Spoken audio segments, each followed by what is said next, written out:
Bonjour à tous, aujourd'hui on corrige donc un exercice sur les fonctions et notamment ici la lecture graphique.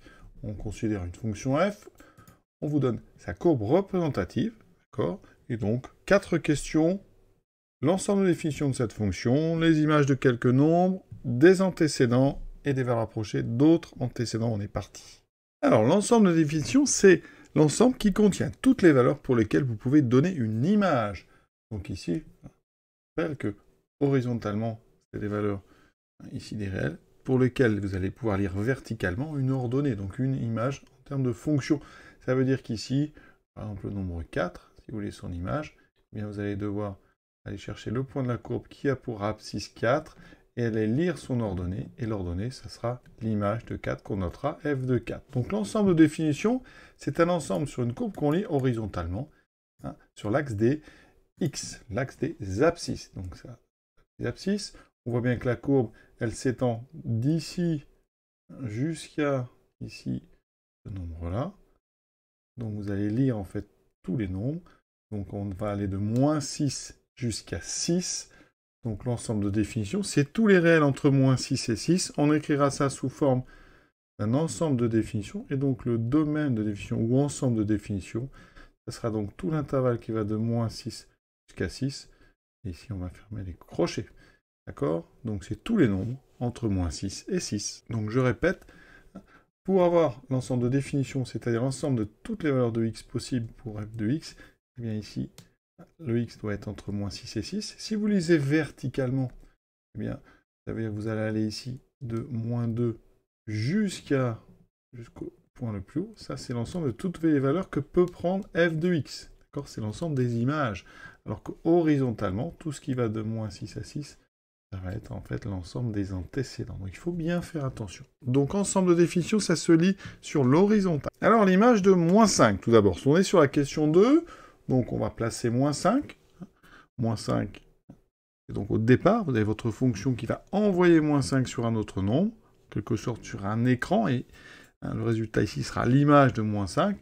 Donc pour ça, on va donc déjà placer moins 5 sur l'axe horizontal. C'est ici, vous voyez, je vais chercher le point qui correspond sur la courbe, donc il faut que j'aille vers le haut, j'obtiens un point ici, et je vais aller lire l'ordonnée de ce point. Et vous voyez qu'ici on est sur la ligne, ça nous amène sur y égale 1, donc ça veut dire que l'image de moins 5, c'est un moins 5, et donc envoyé sur 1, on dira que l'image de moins 5 est 1. On pourra noter après mathématiquement f de moins 5 égale 1. Donc maintenant, on va faire pareil pour moins 3. Donc moins 3, je vais placer moins 3 sur l'axe horizontal. Donc vous voyez qu'il est ici, mais sur l'axe des abscisses. Je vais donc être obligé de descendre pour aller chercher la courbe. J'obtiens le point qui est ici. D'accord? Et donc je vais aller lire son ordonnée, c'est approximatif. Hein. Ici, ça va donner 1,5. Donc on va dire que l'image de moins 3 est donc moins, alors on est en dessous, attention, moins 1,5. D'accord? F de moins 3 égale moins 1,5. C'est toujours ici approximatif, hein, ce sont des lectures graphiques. Ensuite, l'image de 0. Alors là, c'est toujours la plus difficile pour les élèves, parce que le nombre 0, sur l'axe des abscisses, il est ici. En fait, il est à l'intersection des deux axes, donc toujours un petit peu de mal. Donc ici, si on cherche la courbe sur l'axe vertical, eh bien elle est déjà ici. C'est-à-dire que la courbe passe par l'origine. Quand une courbe passe par l'origine du repère, ça veut dire que l'image de 0 est 0. Rappelez-vous-en, hein, quand la courbe passe par l'origine du repère, l'image de 0 est 0. Maintenant, l'image de 2. Donc là, vous commencez à comprendre. On place 2 donc, sur l'axe horizontal. Là, il faut aller vers le haut. Et ici, sur ce point, qui est en fait le point le plus haut de la courbe. Donc on a l'image ici maximale. Hein. Il semble que ça correspond à l'ordonnée 2. Donc f de 2 et 2, ça veut dire que l'image de 2 est le nombre 2. Vous voyez qu'ici, hein, le nombre 2 est sa propre image. Ça arrive, hein, ne vous inquiétez pas. Il faut juste par contre ne pas mélanger ici 2 et sa propre image. Hein, on dira aussi dans l'autre sens, hein, 2 est un antécédent de 2. Vous voyez, là on peut toujours s'en mêler un petit peu quand on a ce genre de situation. Hein, comme pour 0, hein, eh bien 0 est sa propre image aussi. Voilà, vous voyez que ça arrive plusieurs fois pour une même courbe. Donc ici, on finit par l'image de 5. Donc on ici à placer le nombre 5. Donc sur l'axe horizontal, on est ici, on cherche le point qui correspond. Il est légèrement plus haut ici. Et quand on lit, on est un peu en dessous de 1, donc on va répondre, vous voyez, à peu près 0,8 ou 0,9.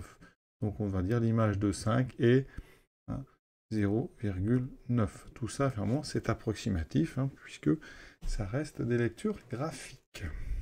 Et il est important de souligner que chaque nombre n'a qu'une seule image. Il y a vraiment unicité de l'image dans le cas des fonctions. Troisième question, déterminer les antécédents. Vous voyez, j'ai insisté précédemment sur l'unicité de l'image. Eh bien, les antécédents, ça n'est pas toujours unique. Un nombre peut avoir 1, 2, 3, une infinité ou même pas aucun antécédent. Ici, le nombre 0. Alors là, le problème est un peu différent parce que les antécédents, c'est ce qu'il y a avant. Donc, vous avez votre fonction qui envoie, qui projette des nombres. Eh bien, vous demandez qu'est-ce qu'on avait avant 0 ici. Il peut y avoir plusieurs possibilités. Plusieurs nombres peuvent avoir pour image 0. On va le voir tout de suite. Donc ici, le 0 n'est pas sur l'axe horizontal, il est sur l'axe vertical. Mais le problème, c'est que le 0 sur l'axe vertical, ils sont au même endroit, ils sont sur l'axe des... Ils sont sur l'origine ici, les deux sont ici. Donc il faut faire attention. D'ailleurs, ici, le rond, vous voyez souvent, ça n'est pas forcément 0. C'est plutôt la lettre O pour origine du repère. C'est le point de coordonnée 0, 0. Donc ici, on ne va pas aller chercher un point sur l'axe vertical, mais on va chercher les points qui sont sur l'axe horizontal. Et là, vous avez 4 points. Celui-ci, celui-ci, celui-ci et celui-ci. Ça veut dire, en fait, que 4 nombres ont pour image 0. 4 nombres ont pour image 0. Alors, entre parenthèses, vous avez moins 6, vous avez moins 4, vous avez 0 et vous avez 6. Et donc, en français, en répondant avec les mêmes mots que la question, on va dire que 0 a 4 antécédents qui sont les nombres moins 6, moins 4, 0 et 6. Voilà la réponse qui est la plus adaptée à la question. On a vu que dans cette question 3, les réponses avaient l'air exactes, puisque la courbe coupait vraiment sur des intersections de lignes et de colonnes. Eh bien, pour la question 4, c'est un petit peu différent, parce qu'on va chercher les antécédents de moins 1. Donc là, eh bien, l'idée est la même. On va placer moins 1, mais cette fois-ci, un moins 1 sur l'axe vertical. Donc le moins 1, c'est celui-ci. Et on va chercher tous les points déjà qui sont sur cette même. Donc, ordonnée, donc sur la même horizontale. Et vous voyez qu'on trouve en fait 2 points. Celui-ci et celui-ci. Et contrairement à la question précédente, quand on va aller lire les abscisses, eh bien ça ne tombe pas forcément juste. Vous voyez qu'ici, on tombe à peu près à cet endroit-là. Donc en moins 3,4 à peu près. Et ici, on est un peu plus loin que la moitié. Donc on va être sur de moins 0,6 ou moins 0,7. Donc là, vous avez une petite marge de lecture graphique. Donc les va rapprocher des antécédents de moins 1. Il y en a 2 qui sont, alors on va mettre à peu près moins 3,4 et à peu près moins 0,7. Voilà. Toute réponse qui serait proche serait vraiment acceptée, ne vous inquiétez pas. Ça reste de la lecture graphique, donc forcément imprécise par nature. Je vous souhaite une bonne fin de journée. L'exercice est terminé. Voilà, à bientôt.